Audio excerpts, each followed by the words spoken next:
Hi, I'm Ken Patrick with Ken Patrick Culinary Group. I'm a personal and private chef located in Dallas, and today I'm going to show you how to make a delicious Cajun spice rub. So I have about 8 or so different spices here.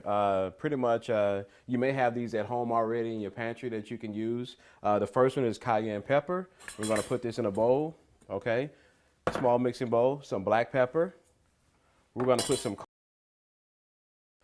some dry oregano, some crushed red pepper flakes if you like it hot, some onion powder, some garlic powder, and for a nice color when you're cooking and trying to sear meats, we'll add some paprika to that, okay? So now basically what you do is you just kind of mix everything together in a bowl, get everything incorporated, all right?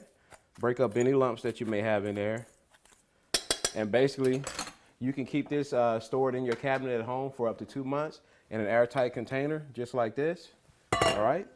And you cap it up, and there's your Cajun spice rub, ready to go.